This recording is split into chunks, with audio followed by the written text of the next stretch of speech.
मोर बयस 35 वर्ष किंतु मो दियर बयस 17 वर्ष। से 17 वर्ष बयस मोर दियर मत गिही एमती मो बिया को पूरा फाड़ी देइथिला एवं मो बियारू सब धला पानी बाहर कर देइथिला। से विषय में आज आपण मानक कहूची, आपण माने वीडियो को शेष पर्यंत देखंतु।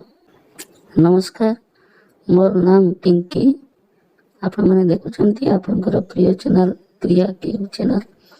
यही चैनल ले आपण माने यही प्रकार हॉट गिया गई वीडियो सब पाइबे। यदि चैनल को आज पर्यंत सब्सक्राइब करि नथिबे तबे दया करी चैनल को सब्सक्राइब करिवे एवं पाखरे थिबा बेल आइकन को निश्चित भाବରେ चिपिबे, जहा फल आम चैनल ले छड़ा जाउथवा वीडियो रो नोटिफिकेशन सर्वप्रथम आपनक पाखकु जीव।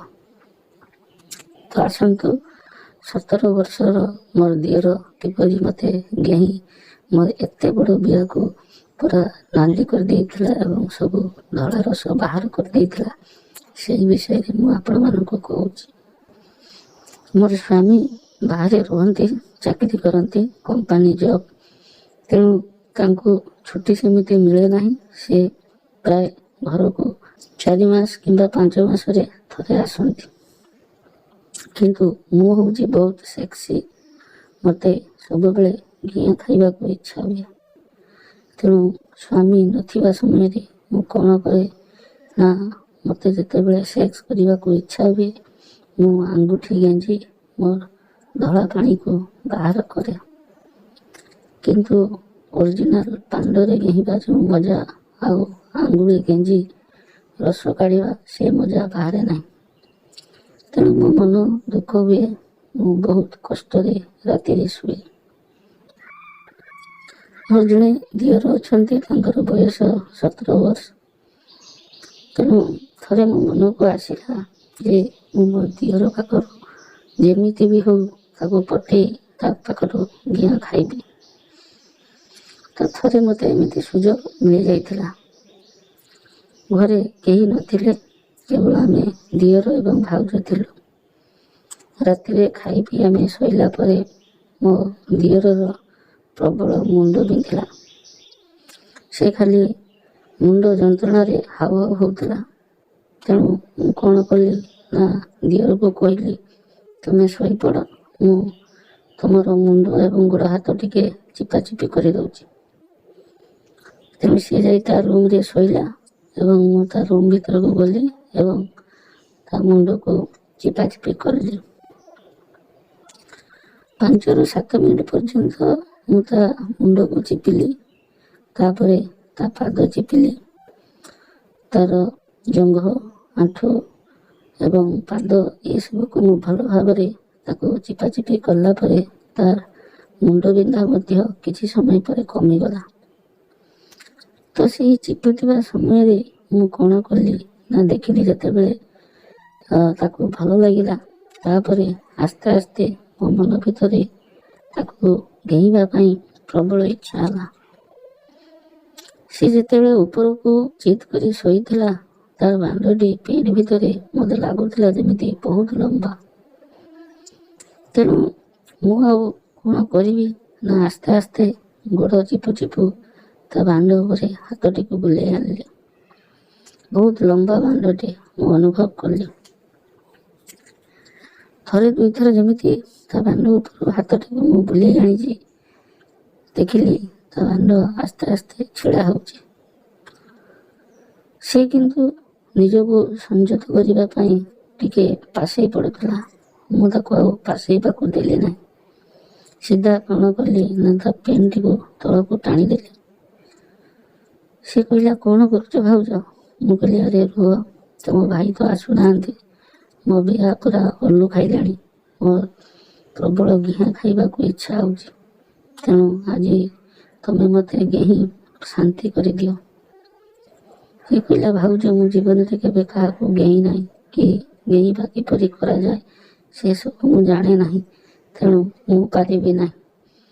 मु कहली अरे तुमको किछि करिबा पई पड़िबो नाही, तुम खाली शोई रुह, जहाँ करवा कथा मु करुची। यही कथा कही मु कौन कली आस्ते किना तार बांडटी को हाथ रे धरी ମୁହଁରେ ଚାଟିବାକୁ ଲାଗିଲେ। ଯେମିତି ମିନିଟେ କିମ୍ବା 2 ମିନିଟ୍ ଚାଟି ଦେଇଛି, ଟୋକାର ବାଣ୍ଡ ପୁରା ଷ୍ଟ୍ରଙ୍ଗ ହେଇଗଲା। ସେ ଯେଉଁ ମନା କରୁଥିଲା ଆଉ କିଛି କହିଲା ନାହିଁ। ଖାଲି ଭାଉଜ ବହୁତ ଭଲ ଲାଗୁଛି, ବହୁତ ଭଲ ଲାଗୁଛି, ଆଉ ଟିକେ ଜୋରରେ ଚାଟ, ଆଉ ଟିକେ ହଲାଅ, ଏମିତି କହୁଥିଲା। ମୁଁ କହିଲି ଟୋକା ଏଥର ଜୋଶରେ ଆସିଯାଇଛି।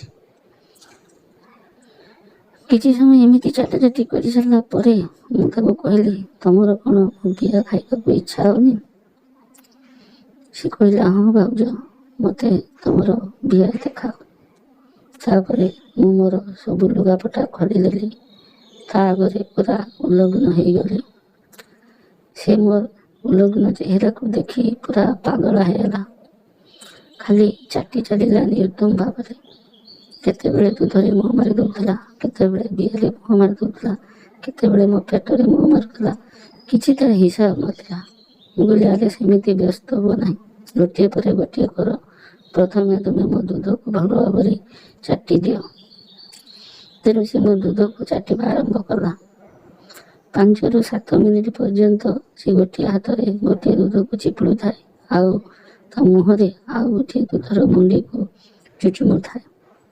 ମୋତେ ବେଶ ମଜା ଲାଗୁଥାଏ। ତାପରେ ସେ ଆସ୍ତେ ଆସ୍ତେ ତଳକୁ ଖସିଲା।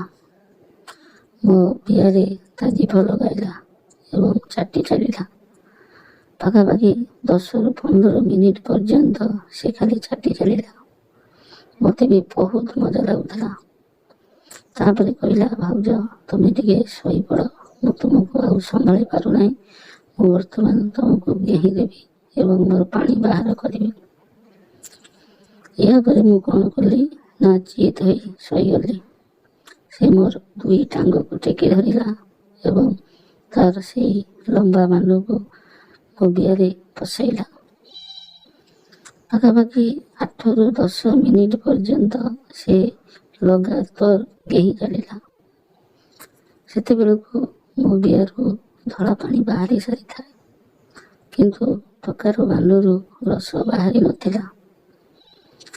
ତାପରେ କହିଲା, ତମେ ଟିକେ ଛିଡ଼ା ହୁଅ, ମୁଁ ତୁମକୁ ସେଇ ଛିଡ଼ା ହେବା ପୋଜିସନରେ ଗେହିବି। ମୋତେ କିନ୍ତୁ ସେଇ ପୋଜିସନଟି ବହୁତ ଭଲ ଲାଗେ। ତେଣୁ ମୁଁ କହିଲି, ହଉ ଠିକ୍ ଅଛି। ତାପରେ ସେ କ'ଣ କଲା ନା ମୋର ଗୋଟିଏ ଗୋଡ଼କୁ ଖଟ ଉପରେ ରଖିଲା, ଆଉ ଗୋଟେ ଗୋଡ଼ ତଳେ ରଖିଲା ଏବଂ ତାର ସେଇ ବାଣ୍ଡକୁ ପଶାଇଲା। ବେଶ ପୁଣି 5ରୁ 7 ମିନିଟ୍ ପର୍ଯ୍ୟନ୍ତ ଗେହିଲା। ଏମିତି ଗେଉଁ ଗେଉଁ ସେ କହିଲା, ଭାଉଜ, ତମର ବିଆ କେତେ ସୁନ୍ଦର ହେଇଛି। ମୁଁ ତୁମକୁ ଏମିତି ସବୁଦିନ ଗେହିବି। ମୁଁ କହିଲି, ହଉ ଠିକ୍ ଅଛି। ଆଜି ଆଗେ ତମେ ତୁମ ବାଣ୍ଡରୁ ପାଣି ବାହାର କରିସାର, ତାପରେ କାଲିକା କଥା ଚିନ୍ତା କରିବା। ଏହାପରେ ସେ କ'ଣ କଲା ନା ମୋତେ ପେଟେଇ ଦେଲା ଏବଂ ମୋ ଗାଣ୍ଡିରେ କିଛି ସମୟ ପର୍ଯ୍ୟନ୍ତ ତା ବାଣ୍ଡକୁ ପଶାଇ ପୁଣି ଗେହିଲା।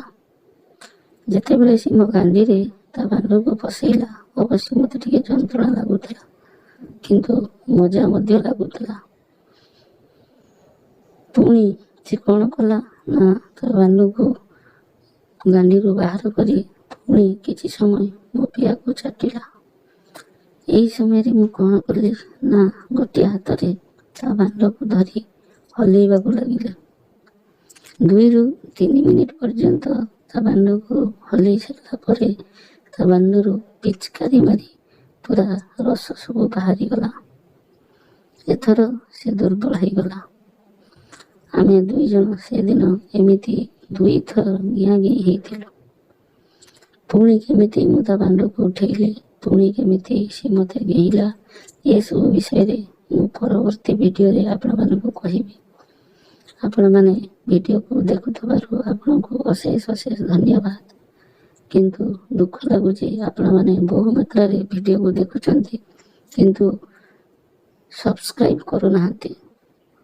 ତେଣୁ ଦୟାକରି ଚ୍ୟାନେଲକୁ ସବସ୍କ୍ରାଇବ୍ କରନ୍ତୁ ଏବଂ ପାଖରେ ଥିବା ବେଲ୍ ଆଇକନକୁ ଚିପନ୍ତୁ। ରହୁଛି, ପୁନର୍ବାର ଦେଖା ହେବ ଅନ୍ୟ ଏକ ଭିଡ଼ିଓରେ। ନମସ୍କାର।